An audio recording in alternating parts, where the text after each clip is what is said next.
Boa noite, boa tarde pessoal, tudo bem? Sejam bem-vindos ao 10º episódio do Luca Moreira Entrevista. Chegamos nessa nossa marca. Nosso convidado de hoje já experimentou toda quanto é tipo de aventura, já comandou várias missões e hoje, além de representante comercial da Virgin Galactic, ele é autor do livro O Céu Não É o Limite e também está cotado para ser o primeiro brasileiro a ir para o espaço pela iniciativa privada. Vamos receber Marcos Palhares.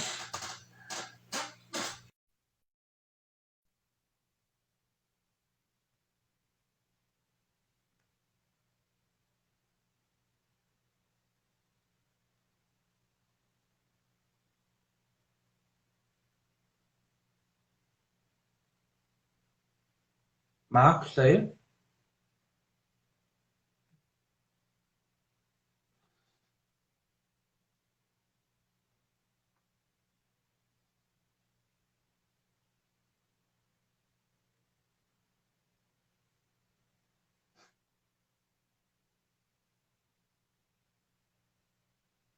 Pera aí, gente, deu algum problema aqui.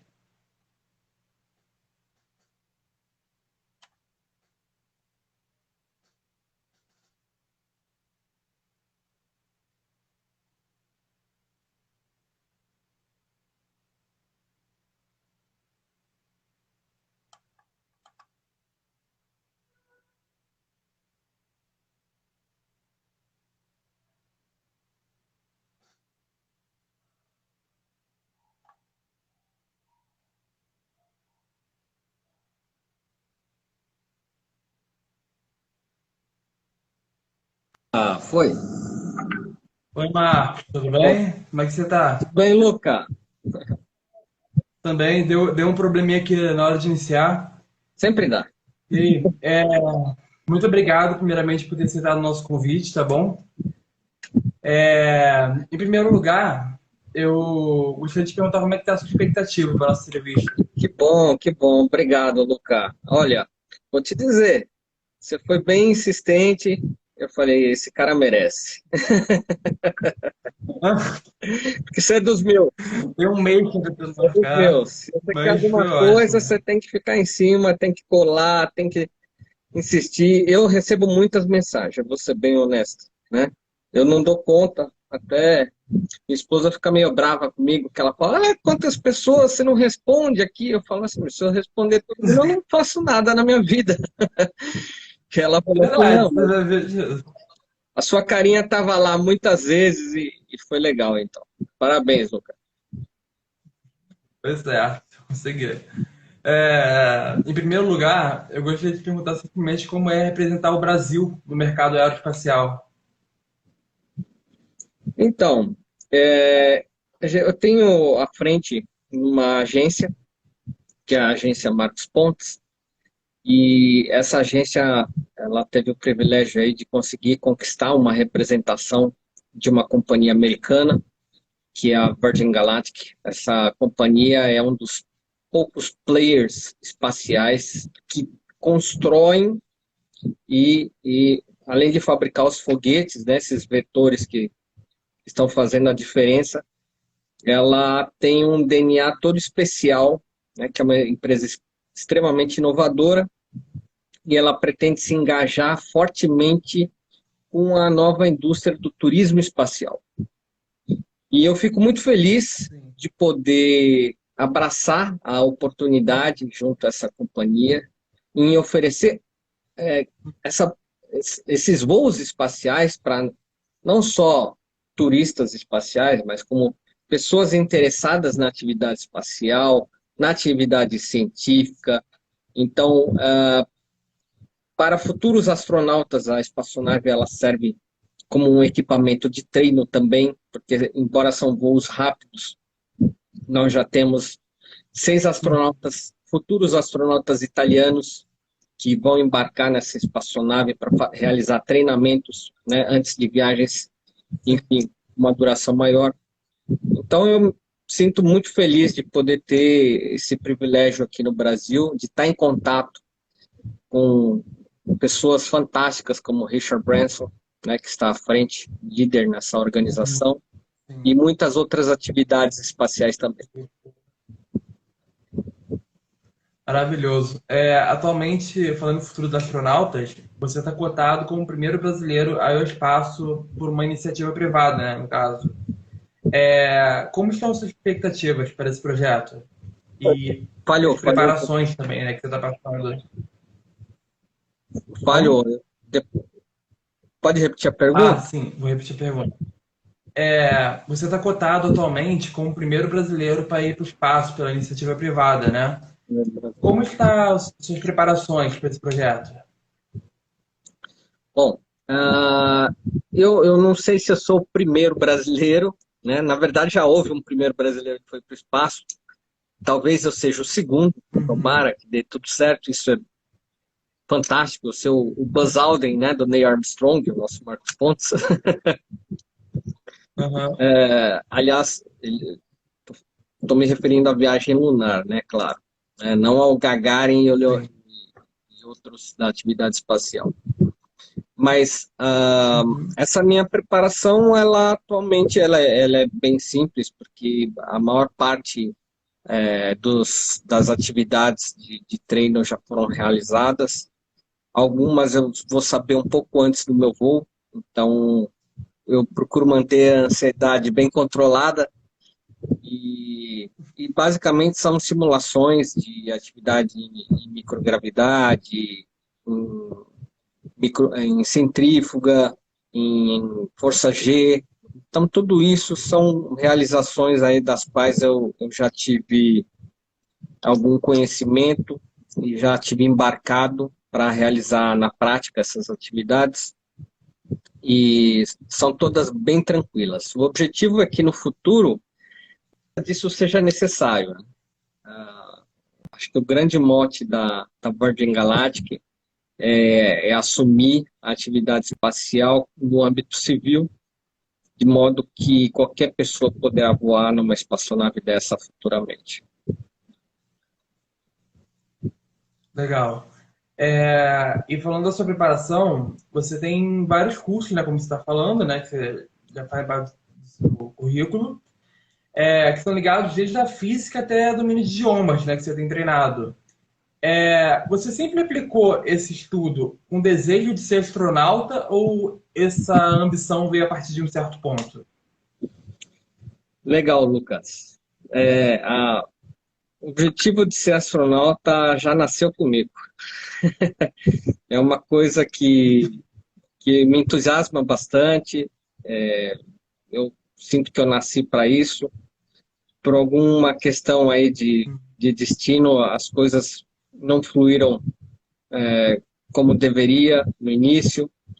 Eu desisti desse grande sonho, né? Boa parte da minha vida, até que houve sempre aquele. É importante a gente aprender a prestar atenção nos estalos da vida, né? Aquele momento Aham. que faz toda a diferença. Eu costumo dizer que isso aconteceu, esse estalo na minha vida em março de 2006, que foi quando eu vi um brasileiro realizando essa grande missão pelo país, que foi o Marcos Pontes. Um grande abraço a ele. E hoje é aniversário dele, inclusive, né? 11 de maio. Parabéns. Se ele estiver assistindo a gente, parabéns. Já mandei meus parabéns a ele.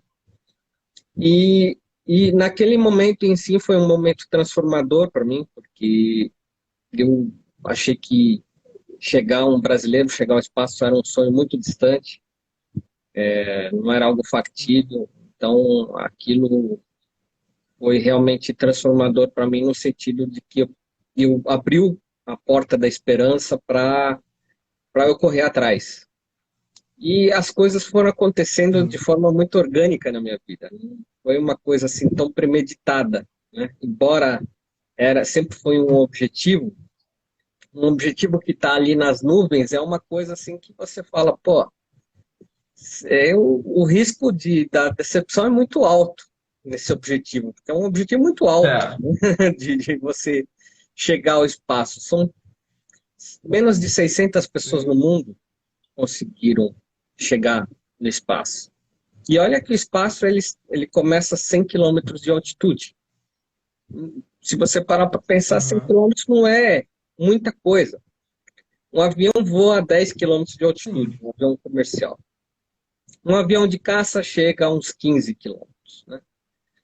Mas depois, É. depois disso eu consegui realizar uma experiência em aviação de caça, em que eu ultrapassei os 20 quilômetros. E aquilo já foi sensacional. Uhum. Queria Nesse falar caso, a gente está falando do MiG-29, né? isso. Então, nessa experiência, que eu Isso. percebi que eu já estava fazendo algo muito diferenciado, e eu só vinha me dar conta disso depois, eu falei, caramba, se eu já cheguei até aqui, por que não ir mais à frente, né? Não ir mais um pouco, né? Sim. Emendando para a nossa próxima pergunta, você se lembra em detalhes, como foi a sensação de ter atingido essa altura? Como era estar lá em cima? Com certeza, com certeza.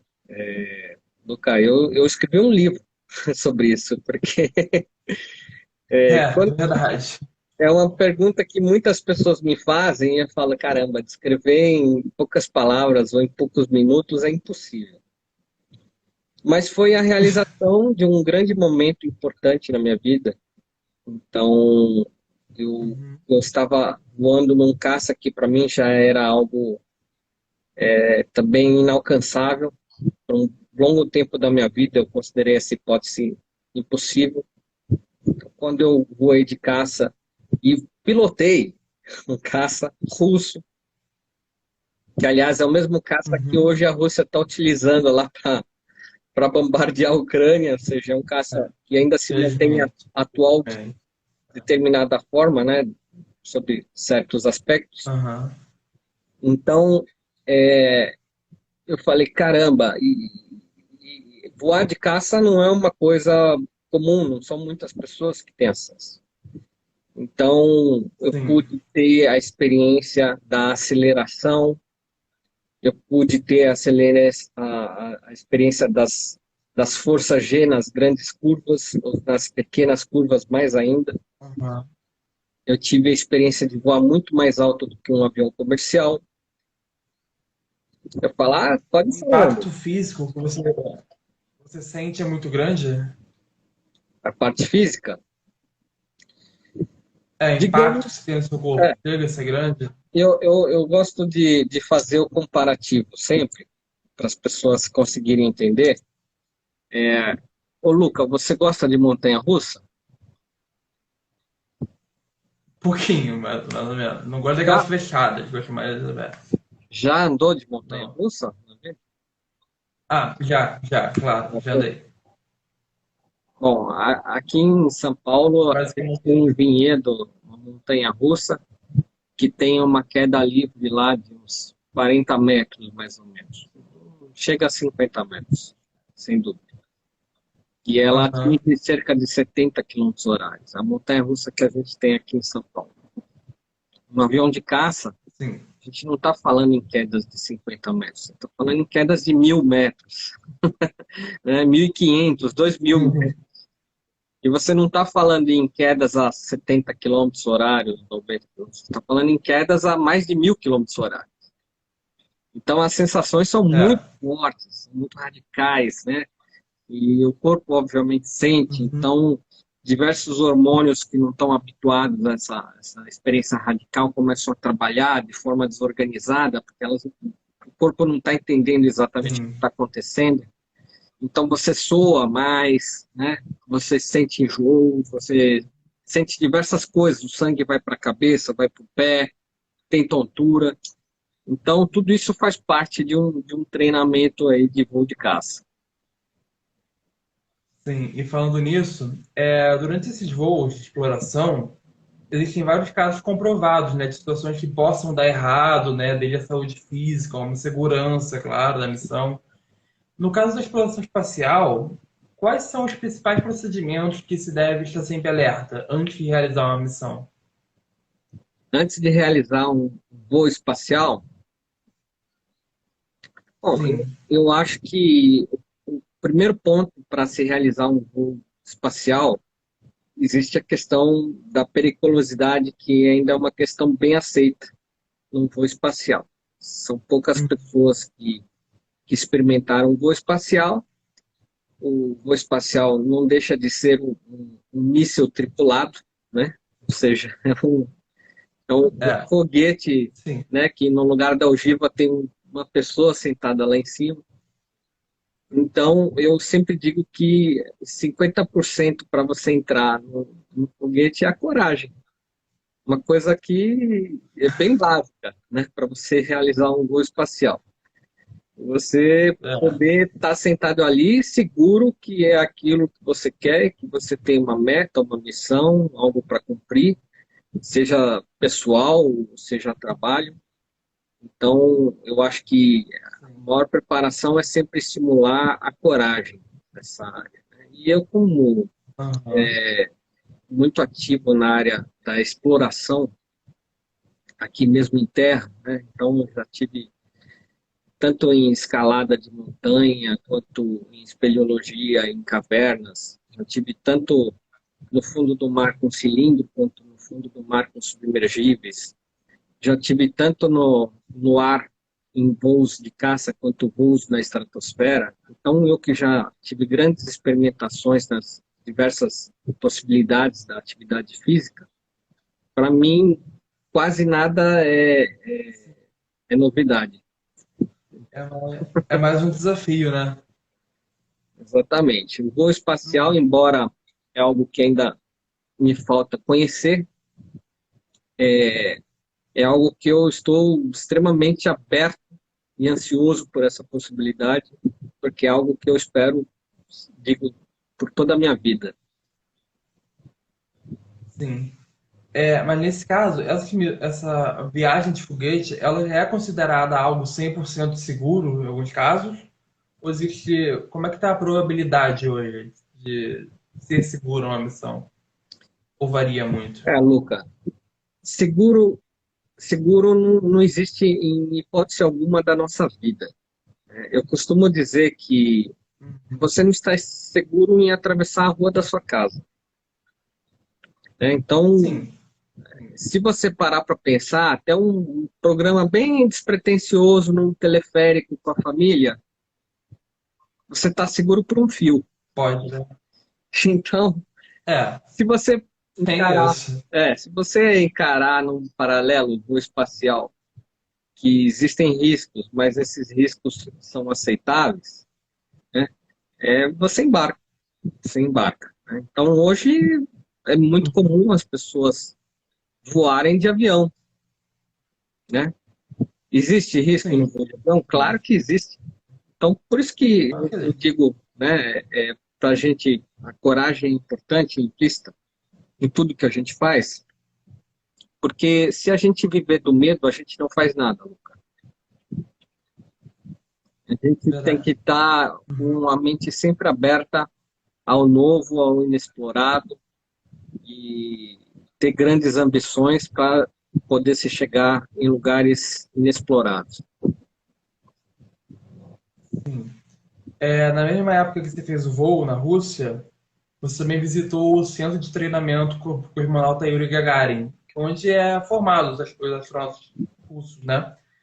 E é de lá também que você visitou o centro da missão, onde é realizado o acompanhamento da Estação Espacial Internacional. O que mais chamou a atenção nessas visitas, quando você esteve lá na primeira vez? O centro de missão ele fica em outro lugar mais próximo à Star City. Ambos Ah, ficam sim. na periferia de Moscou, né? Vamos falar do Aham. centro de missão primeiro. O centro de missão, o que que é? Para quem quiser visualizar, né, o que que é o centro de missão. Imagina a tela de um Cinemark que a gente tem nos shopping centers aí, espalhados pelo país. A tela Sim. de cinema. A diferença é que ali não passa um filme, ali tem ao vivo cosmonautas e astronautas flutuando dentro da estação espacial. Você chega lá no centro de missão, você dá de cara com aquela tela gigante e os caras trabalhando lá em cima, um Sim. monte de gente ali na plateia, entre aspas, né? Uhum. Acompanhando o que está acontecendo. E é interessante que existe Sim. uma conversa, né, que é praticamente online, né? Não é tão online porque existem muitos delays, né? Entre a mensagem chegar lá e voltar de Sim. lá, então é uma conversa chega a ser até um pouco monótona, É. mas as Uhum. pessoas que estão lá em terra têm suas expertises e então tem os médicos que estão acompanhando os batimentos cardíacos dos astronautas, e existem os físicos, em caso de qualquer situação, por exemplo, até que envolva radiação, algum vazamento, né? Um pouco Existem de os tudo, né? matemáticos, né, para acompanhar que as órbitas estejam ok. Enfim, todas as profissões que você imaginar da engenharia, né, da astronáutica, da área aeroespacial, tem sempre um expert ali para acompanhar, enfim, dar soluções para situações inesperadas. Isso transmite muita segurança à tripulação que está no espaço. E a pessoa que está lá no espaço, Uhum. ela está numa espécie de um Big Brother. Embora a estação espacial seja um grande laboratório científico voltado à paz, veja só, hoje russos e americanos Aham. estão lá, juntos, flutuando e realizando diversas missões em prol Sim. da paz. Olha Ironia. que, que interessante, né? Diferente do que está acontecendo aqui no chão, Sim. aqui na Terra. Isso é o centro de É, controle de pelo missão. menos. Né? Aham. Ali já o GCTC, né, que é o Gagarin Cosmonaut Training, né, lá na Rússia, Aham. ali já é uma escola. É uma escola onde os cosmonautas eles estudam, eles realizam simulações, treinamentos. Ali está praticamente todos os cursos voltados à pessoa que tem a pretensão de realizar um voo espacial. Foi ali que eu fiz alguns cursos. E, inclusive, Aham. utilizei equipamentos, que são os mesmos equipamentos que os cosmonautas usam. Então, ali você tem a ambientalização do que vai acontecer com a sua missão. Né? Você tem um pré-treinamento, digamos, né? Para você acertar tudo aqui, corrigir todas as falhas aqui, para quando for realizar a missão, que é sempre muito caro levar pessoas no espaço, você já esteja tinindo para realizar. É, momento de errar é aqui na Terra. É isso. Bom, falando um pouco, indo para os Estados Unidos, a cidade de Cabo Canaveral, além de ter uma forte importância no programa espacial americano, devido às instalações e tudo mais, foi também que você participou de alguns treinamentos, né, voltado para astronautas também no Kennedy Space Center. Como foi a sua experiência durante essa preparação, esse período que você passou lá? Bom, lá em Cabo Canaveral, eu realizei o meu treinamento em microgravidade, que é uma experiência que poucas pessoas sabem, mas é aberto a turismo.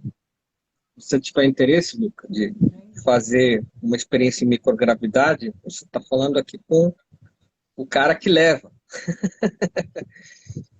que Ah, abre as portas para você. Você vai lá flutuar em microgravidade e tudo mais. São experiências, uhum. adianto, não são tão acessíveis em termos de valores, mas eu acho que valem muito a pena no sentido de algo totalmente singular para a sua vida, algo inesquecível, que vai Uhum. fazer a diferença. Mesmo dentro de você, você vai se sentir um sentimento de realização muito grande.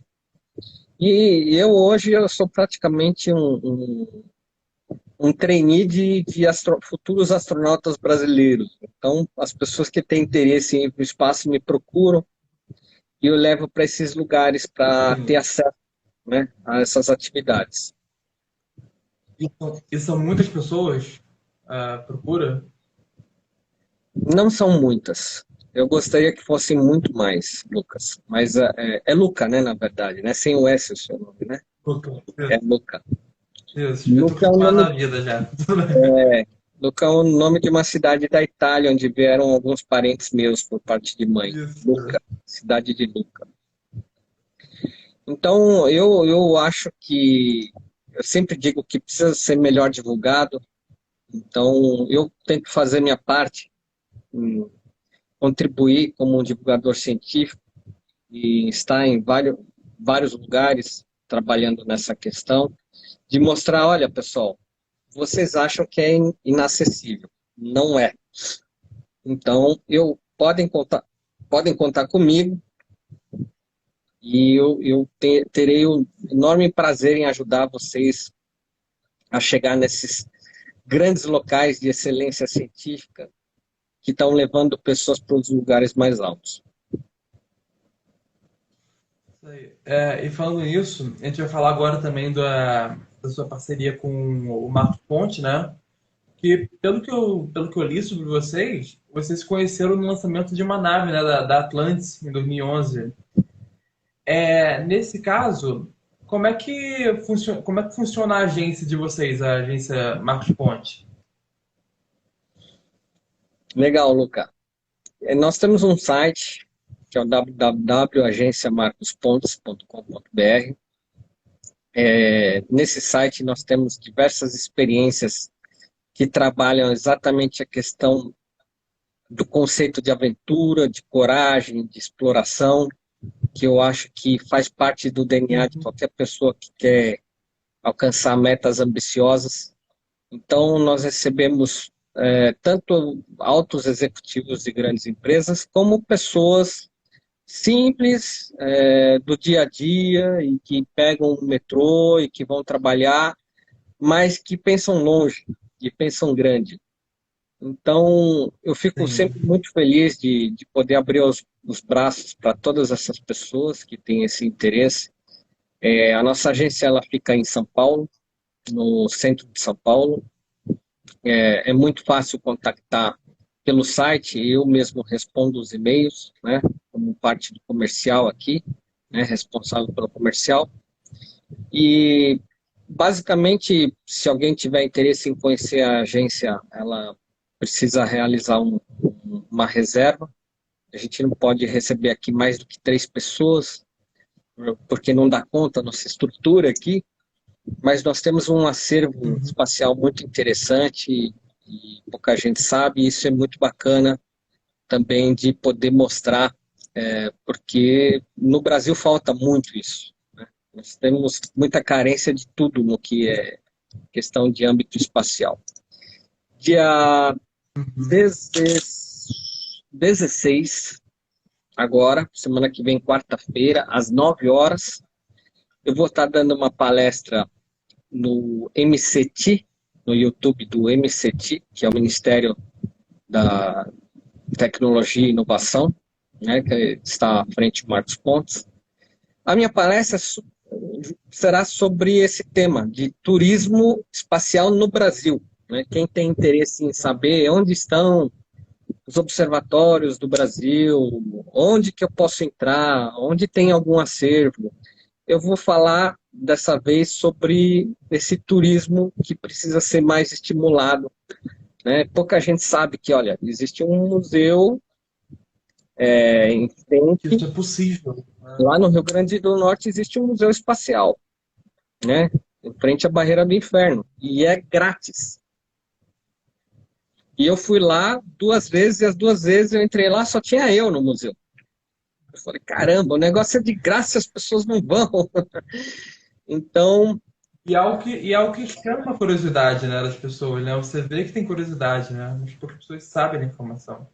sim, então isso precisa ser melhor divulgado, né? Então a gente sabe que quando não está na mão do privado, a coisa não fica tão marqueteiramente falando visível para as pessoas. Então eu que sou da área Sim. empresarial, corporativa, eu tento levantar um pouco a bola desses lugares, né, que o governo tem e você pode visitar e pode agendar uma visita. e poder conhecer e se aproximar mais desse mundo aeroespacial. Bom, e falando agora de um passo a passo, para as pessoas que querem se tornar, o brasileiro que queira se tornar um astronauta, como funciona esse caminho, o passo a passo dele, e quais são os principais desafios que o mercado aeroespacial impõe atualmente? Legal suas perguntas, Luca. Olha, eu sempre digo, não tem um caminho. Não existe um caminho. E é isso que bagunça um pouco a cabeça das pessoas, né? Eu diria assim que, teoricamente, fazer um curso de engenharia espacial é bem interessante. Mas e se você não tiver uma missão voltada para engenharia? Se você tiver uma missão voltada para, sei lá, geologia, biologia, química, né? Então, existem astronautas dos mais diversos campos científicos, pouca gente sabe disso. Então, muita gente associa erroneamente a carreira de engenharia com a carreira de astronauta. Outros misturam que a carreira do astronauta especificamente advém da carreira militar. Também não é uma verdade. Uhum. Né? Você não precisa ser piloto de caça, você não precisa servir seja como for, na aeronáutica, para ser piloto de caça. Esse é um requisito que é muito bem-vindo, mas não é isso que te diferencia. Né? O que te diferencia tem a ver com a missão que você for realizar. A partir da missão, se você tiver os pré-requisitos, é isso que conta. Pessoa que quer seguir a carreira espacial, então, tendo esse leque imenso, como é que faz? Eu costumo dizer, e eu montei meu próprio plano, que é você estar em todos os lugares. Né? Você Sim, está sempre poder preparado, né? poder se inscrever em cursos da NASA, né? São cursos que são até acessíveis, são abertos para as pessoas. Você pode realizar em diversos cursos, são cursos rápidos. Existem esses cursos rápidos também na Rússia, né? Agora existem também cursos rápidos no Canadá. Eu tenho 2 amigos meus que estão lá realizando cursos numa agência que é atrelada, tem um convênio com a Virgin Galactic, e eu achei bem interessante. Me ocorre agora o nome dessa agência, me fugiu o nome. Mas quem se interessa, hoje nós temos uma coisa bem básica chamada celular, que tem um banco de dados ligado a uma rede mundial, e não é difícil você procurar caminhos. Existem muitos caminhos, né? Então, a atividade espacial ela vai ser acelerada com o tempo, e eu acredito que vai faltar astronautas. Acredite se quiser, vai faltar. Eu vejo com muito otimismo a possibilidade da carreira espacial. Não é todo mundo que tem aquela veia da coragem que eu falei, que é os 50%, né? Você seguir a carreira. Mas as possibilidades são muitas e estão abertas para qualquer um. Claro, vai haver um dispêndio financeiro nisso, né? Mas se você colocar isso como um projeto de vida, você conquista. Eu sempre digo para as pessoas, se você quer, você pode, né? Mas para você poder, você tem que botar ação, tem que botar atitude.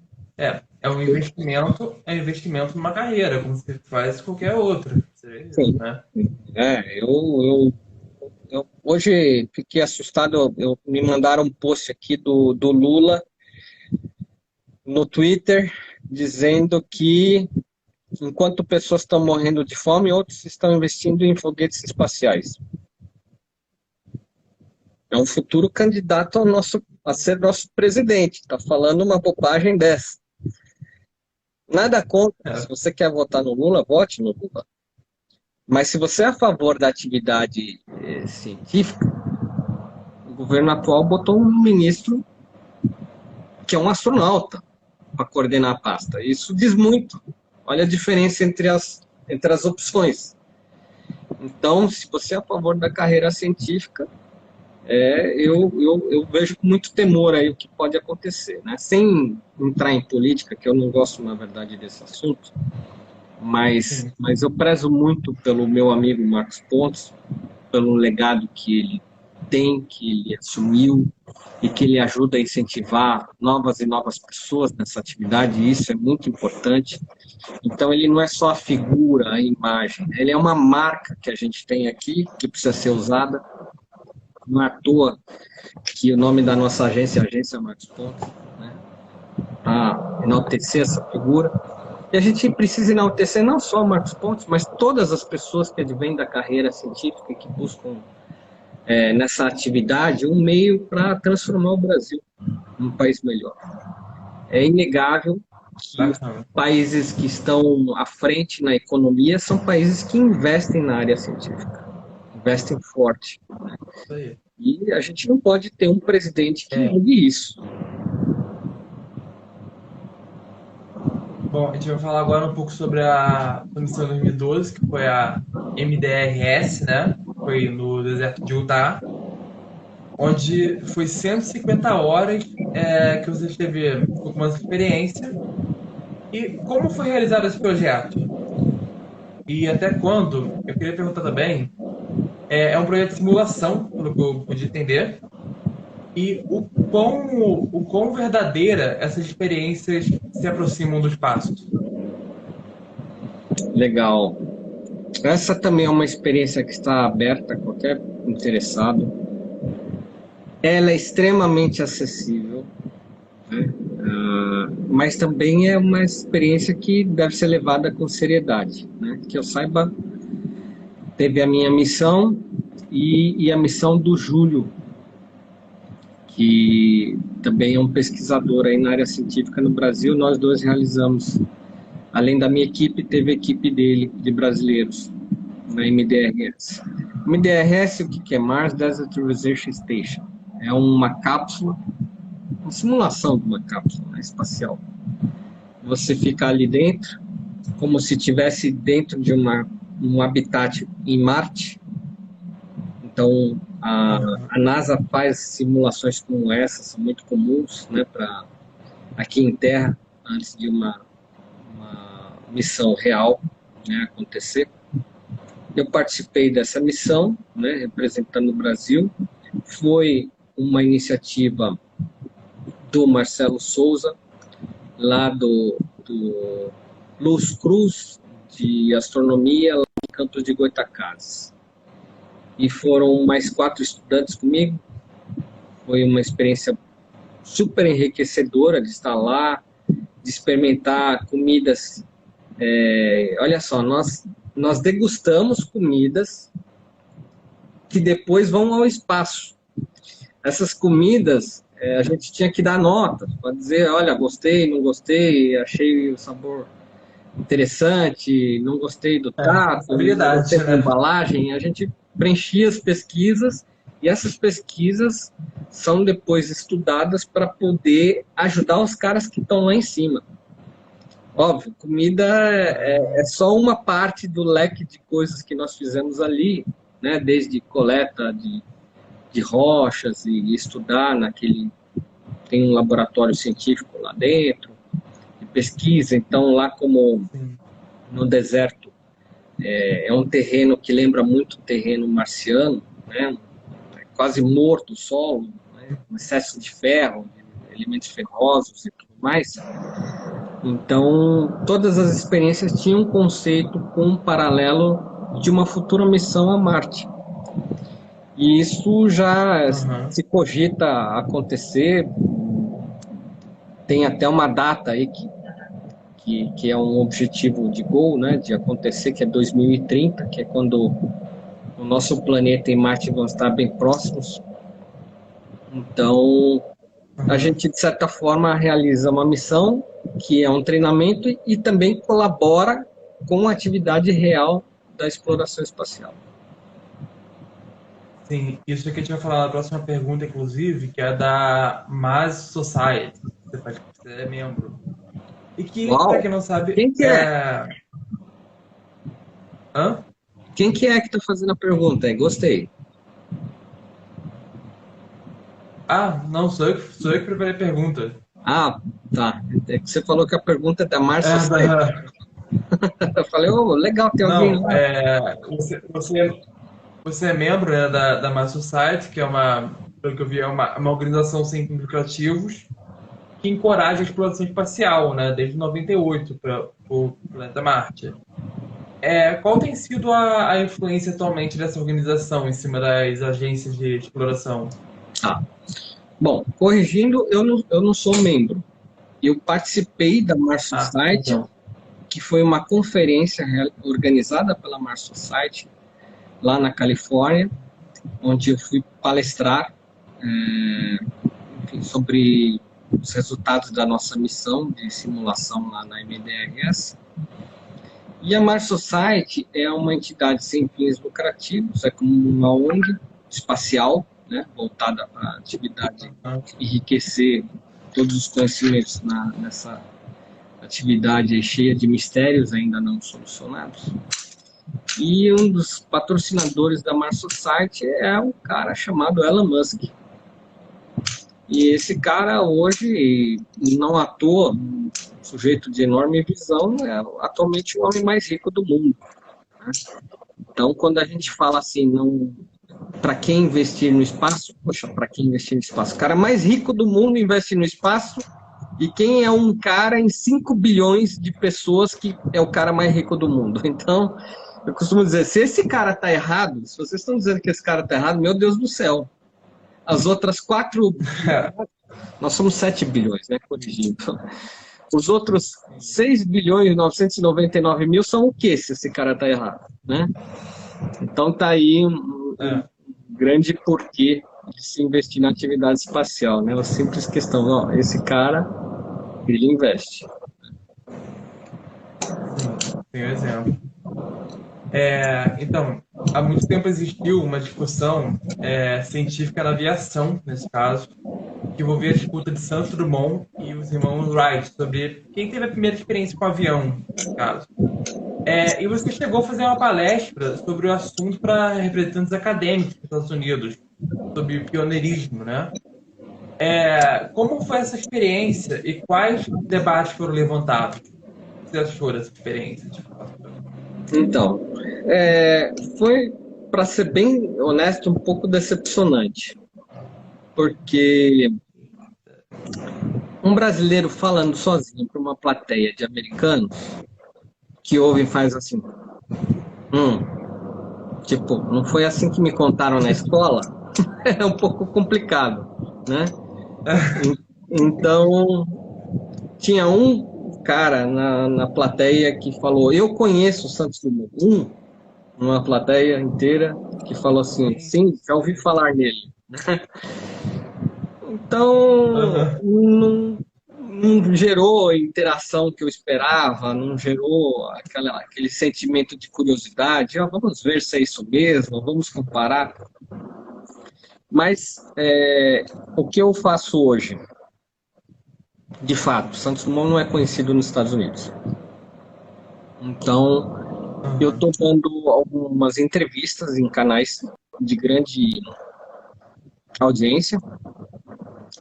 Nesses canais eu tenho falado sobre Santos Dumont, sobre o que eu sei, sobre a história da aviação, e tenho traduzido isso para o inglês.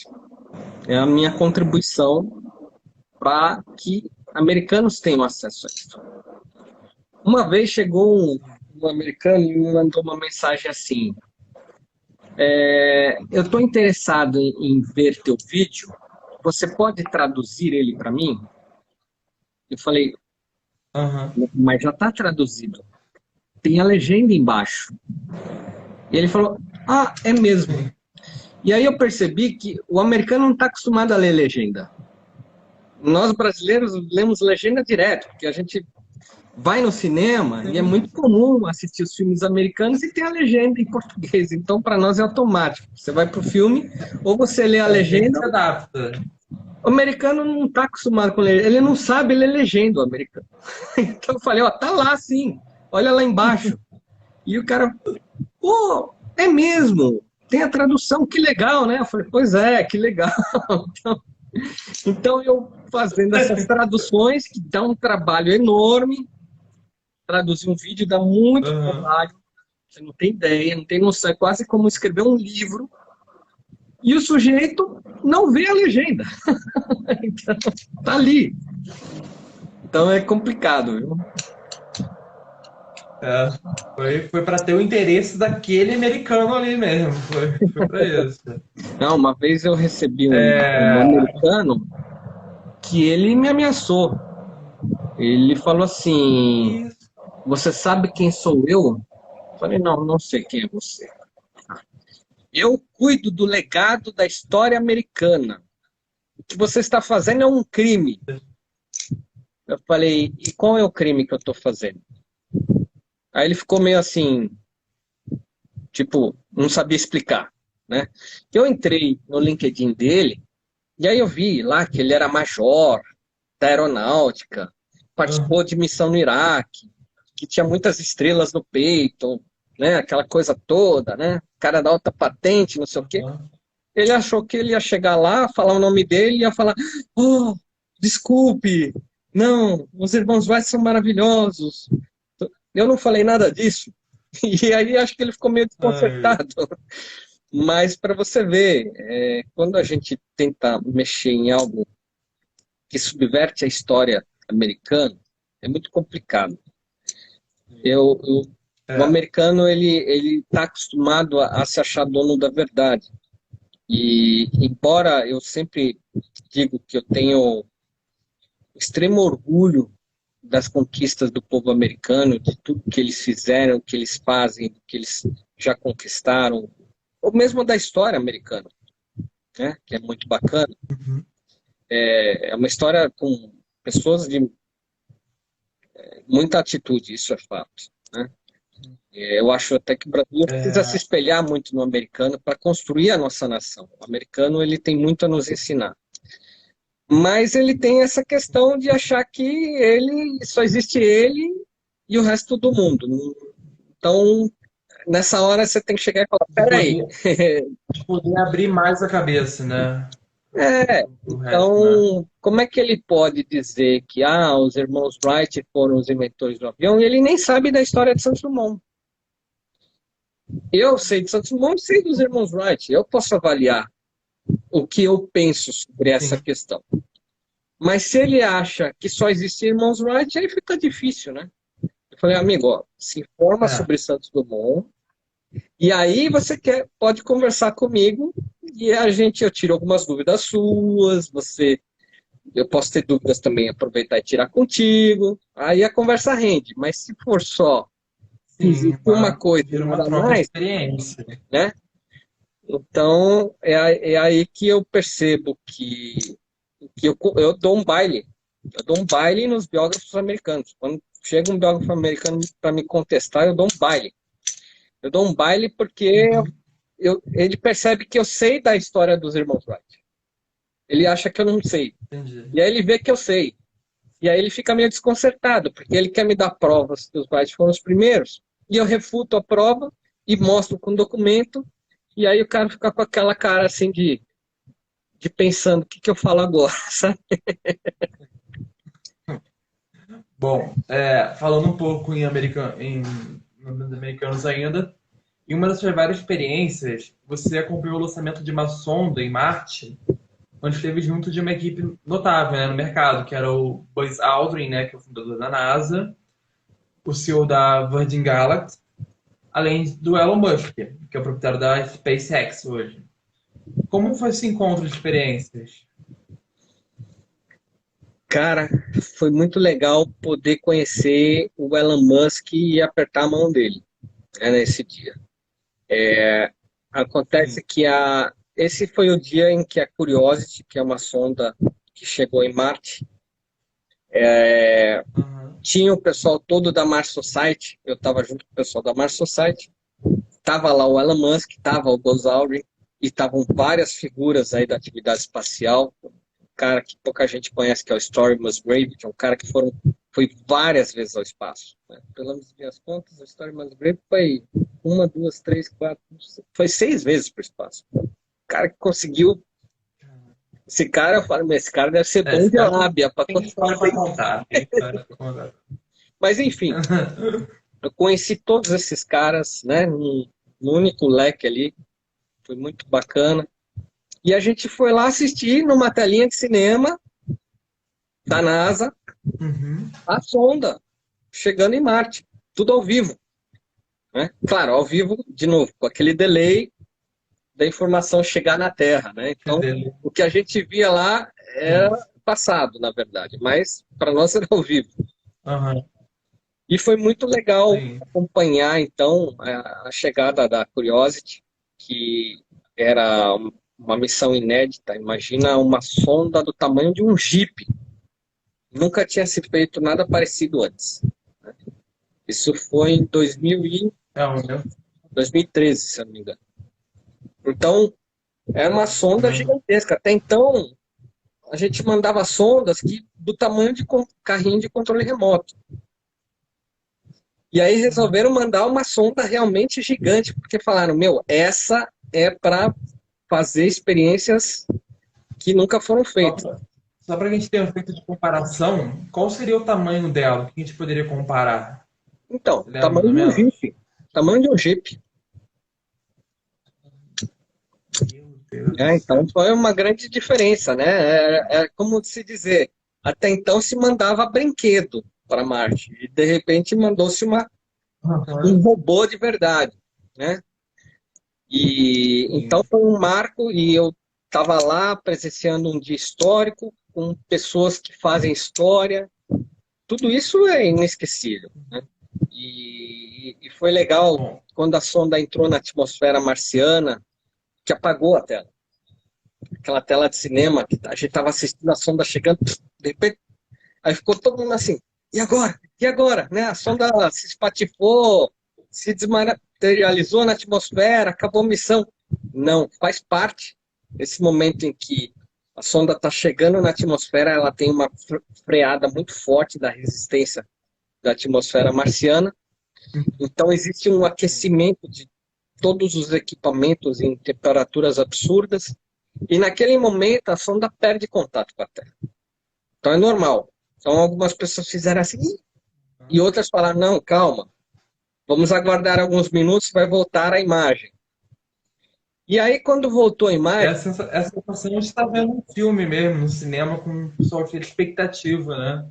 sim, quando voltou a imagem, voltou uma tela em preto e branco do pé da sonda. Aham. E dava para ver o pé da sonda e o solo.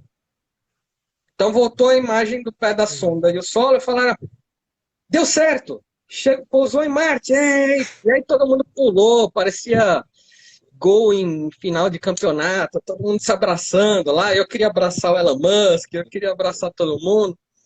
Mas foi uma experiência incrível de estar lá acompanhando as coisas acontecerem naquele instante. Então, Muito foi bem maravilhoso. legal esse dia. A gente vai falar falando de outra empresa, que é a Virgin, que no caso é do Richard Branson, né? Hoje você é o atual representante comercial dessa companhia aqui no Brasil. Como tem sido a experiência da empresa e como é a atuação dela aqui no país? Como ela está influenciada no país? Tá. A Virgin, ela atualmente ela está com um trabalho bem modesto nos testes, porque existe um atraso nos projetos devido à pandemia. Então, para entender, a Virgin Galactic faz parte de um grupo imenso de pool de empresas, enfim, que estão muito focados na área de entretenimento. Hotéis, cassinos, transatlânticos, A empresas, gravadora em si. empresas aéreas, enfim. A pandemia foi cruel com o grupo Virgin. E, e aí ela meio que deu uma estacionada e agora está voltando. Então nós estamos nesse momento numa fase de transição, em que a Virgin está retomando os trabalhos Os últimos voos mostraram que o vetor ele atingiu a linha de Armstrong, que a gente chama, que já é considerado espaço, segundo a NASA, que é 80 quilômetros de altitude.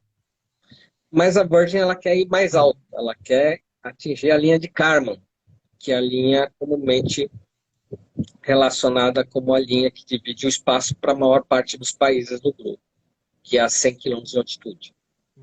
Então, baseado nisso, hoje, todos os equipamentos, o foguete espacial Spaceship, como a gente chama, eles estão sendo reformulados, está havendo um processo de reengenharia e modernização nesses equipamentos para chegar mais alto. Essa é a situação atual da. Para conseguir esse objetivo, né?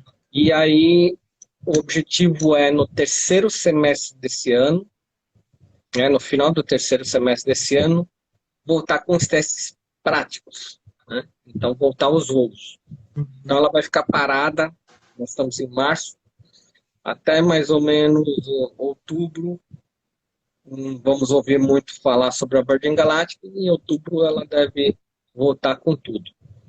E a expectativa é, em 2023, já colocar voos de civis, né, nessa espaçonave. Já aconteceram alguns, né, mas aí vamos começar de uma forma, pelo menos um voo por semana, quiçá 2 voos por mês, mas começar já de uma maneira mais agressiva essa atividade espacial.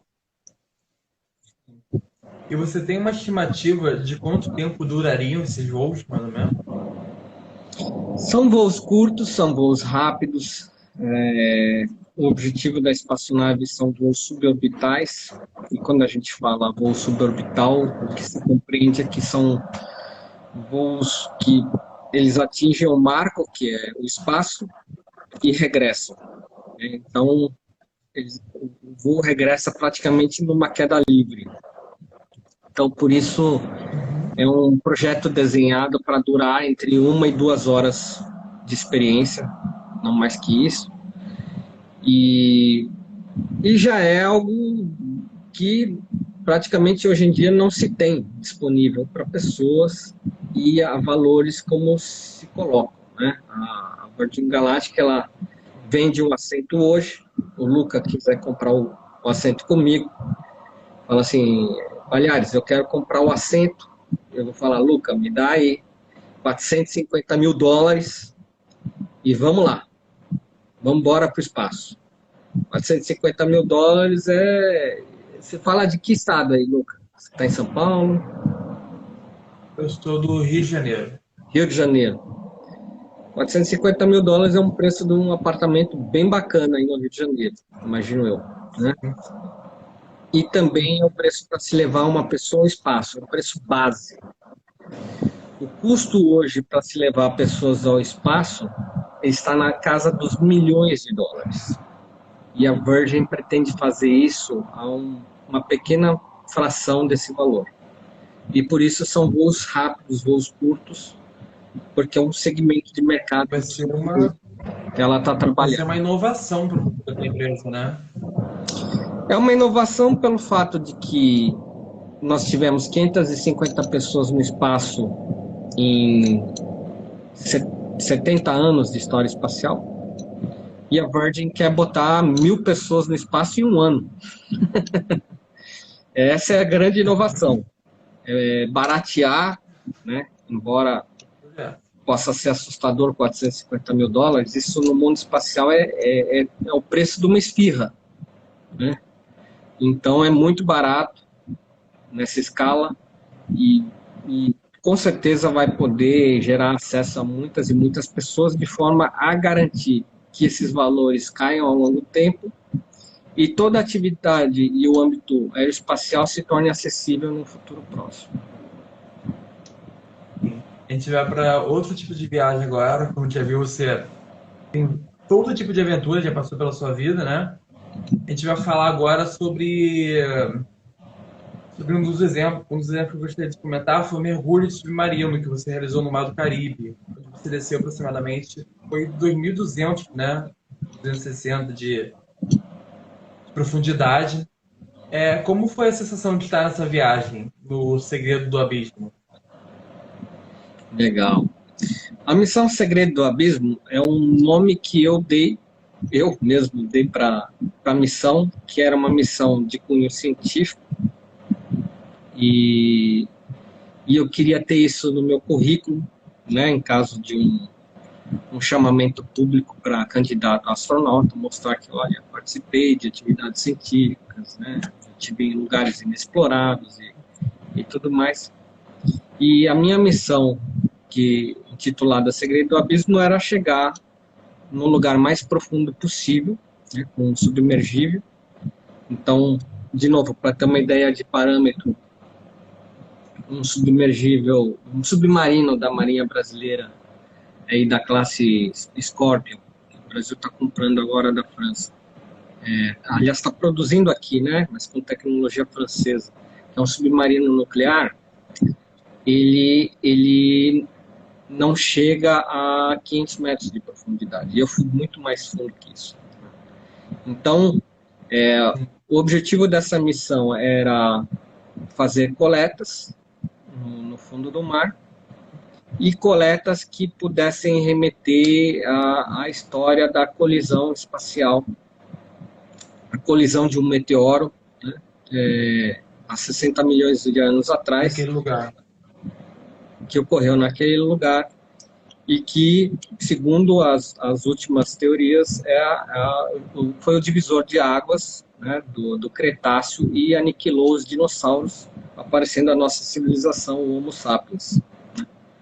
Como foi um momento muito marcante na história do nosso planeta, né? O desaparecimento dos dinossauros, o aparecimento do Homo sapiens, nós. Eu tentei descobrir informações sobre isso e vi que era muito escassa a informação, e era escassa por falta de pessoas com esse objetivo que eu tive de falar, não, eu quero ir lá tentar descobrir alguma coisa.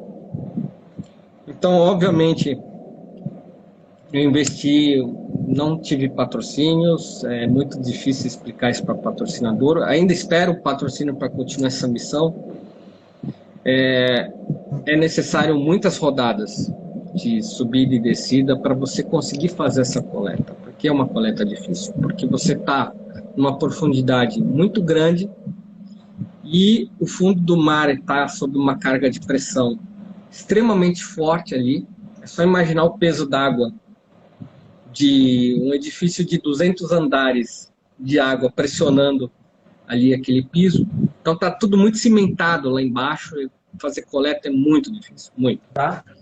Chega a dar um medo na hora que você está descendo? Verdade? Então, essa parte eu já me vacinei, né, Luca? A coragem. Né?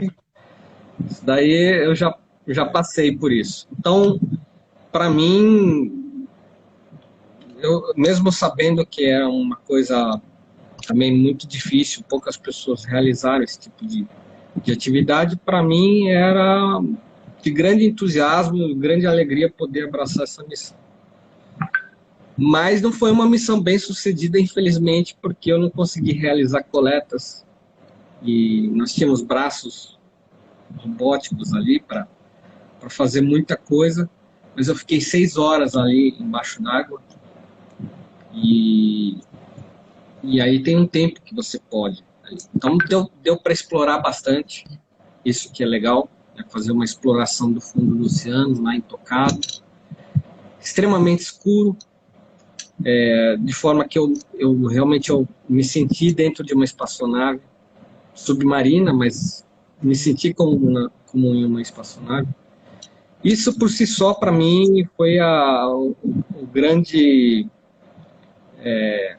conquista dessa experiência, é poder fazer uma simulação em que eu me senti o astronauta do mar ali, né? É verdade. Bom, depois de tanta experiência que a gente já contou aqui, né, que você passou também, que ficou de fora, evidente, você lançou em 2016 Não, 2016 não, desculpa. Você lançou O Céu Não É o Limite, né, que foi lançado em 2020, que é um pouco sua biografia. Como foi revisitar todas essas histórias e reuni-las na literatura? Legal, você me abriu uma deixa aqui pro meu jabá, certo? Esse aqui, Fantástico, esse aqui é o fantástico. livro, O Céu Não é o Limite. Ele está na sua terceira edição já. Todo dia eu recebo vários pedidos no meu site de pessoas que me descobrem aí no acaso desse mundo virtual cheio de pixels e falam assim, caramba, eu estou interessado na tua história, como é que eu faço para comprar esse livro? Bom, esse livro você entra no site marcospalhares.com.br. Eu conto a minha história até 2013. Esse livro foi impresso em 2016, ou seja, demorou bastante para ele se materializar, mas eu confesso que eu caprichei bastante, né? Dá para ver que é uma obra bem diferenciada ali para ficar na estante. O acabamento também, né? É. Então eu quis fazer uma coisa bem bacana. Ele já está desatualizado, porque depois que eu escrevi em 2013, eu já fiz muitas outras coisas, então eu já precisaria estar no meu segundo livro. E a minha ideia era soltar o meu segundo livro depois do meu voo espacial. Então, eu não sei Aí, a ainda gente fica aguardando.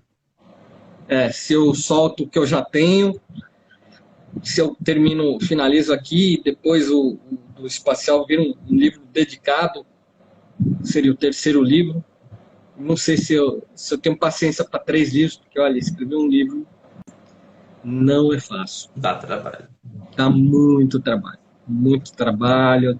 Você tem É que isso pôr aí, ó. dinheiro na frente também. Enfim, é um investimento legal, vale super a pena. E hoje eu fico muito feliz, enfim, todo dia recebendo pedidos pelo meu site.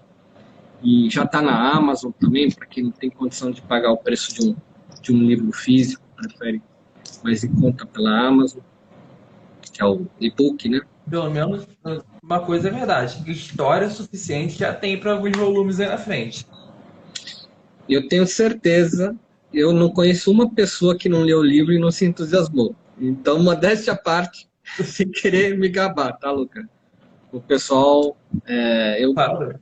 eu vejo os elogios que as pessoas mandam quando leem o livro, falo assim, cara, sensacional. Sensacional é a palavra básica, daí para cima. Tem gente que escreve uma redação para mim, eu falo, caramba, não sei nem como responder. O cara escreveu uma redação, vou ter que escrever uma redação de obrigado, não vai dar certo, né? Mas é porque a pessoa se entusiasmou tanto que ela começa a escrever e fala, meu, você mudou a minha vida, você mostrou que existe um caminho, que dá para a gente acreditar em nós mesmos. Então, isso é muito gratificante, saber que, de alguma forma, eu estou impactando corações e mentes e estou conseguindo fazer a diferença.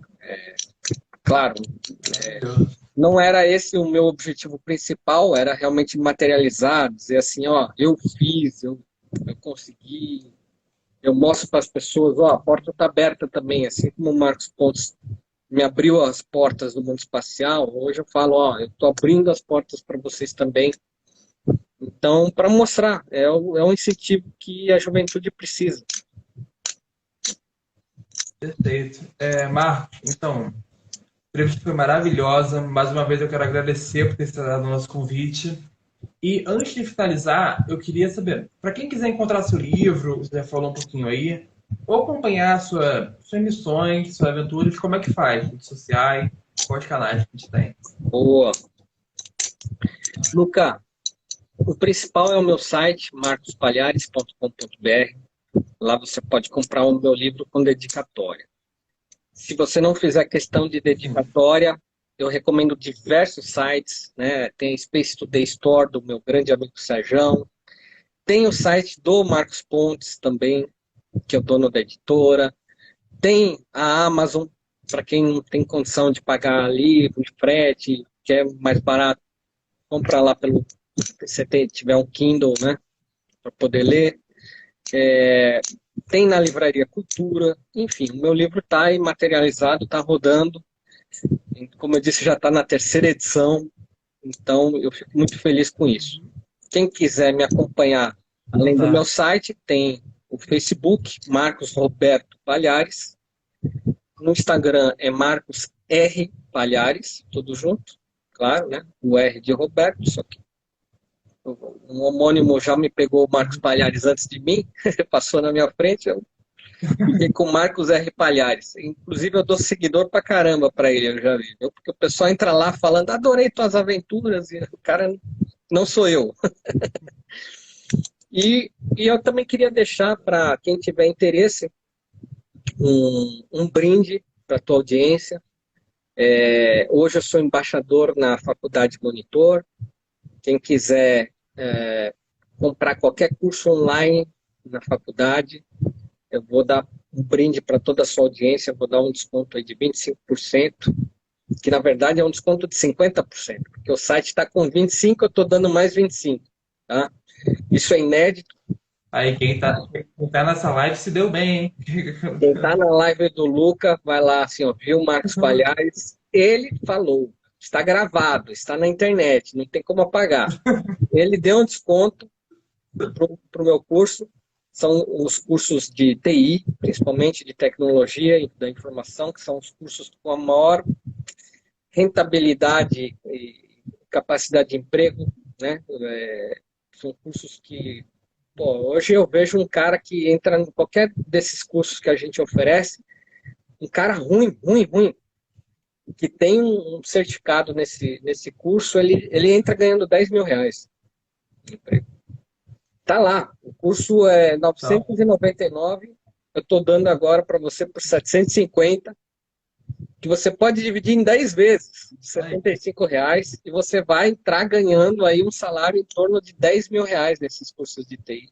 Aproveita essa chance, porque isso aí. hoje só reclama de falta de emprego quem quer, porque nessa área de TI está faltando muito emprego. Tá? Então, esse é o meu presente para vocês. E estou à Obrigado. disposição Obrigado, Marcos. disso. Eu estou à disposição. Se alguém quiser me mandar mensagens, pode mandar pelo meu site. Eu mesmo leio, eu mesmo respondo. Sou eu sim, não é robô, não é ninguém. Você vai ter um canal direto comigo. Não é, não é o outro Marcos Palhares do Instagram, é esse aqui. Então é isso. Muito obrigado, pessoal. E lembrando, para quem perdeu algum episódio ou perdeu essa live em algum momento, está disponível no podcast do Spotify, como aqui também no Instagram. Um abraço, Marcos. Lucas, obrigado. Parabéns. Como eu disse aí, você fez a diferença. E insistiu, insistiu, insistiu. E eu acho que é assim que as pessoas têm que ser. Elas não podem se cansar, desistir de primeira, não. Tem que mostrar assim, não. Eu tenho minha garra, eu preciso disso, eu preciso provar para mim mesmo que eu vou conseguir. E aí uso o meu vídeo para conseguir outros caras, outros feras aí que também estão fazendo a diferença. Divulga para o teu público. Tá bom? Muito obrigado, Marcos. Um abração. O céu não é o Não limite. é o limite. Valeu, pessoal. Um abraço. Um abraço.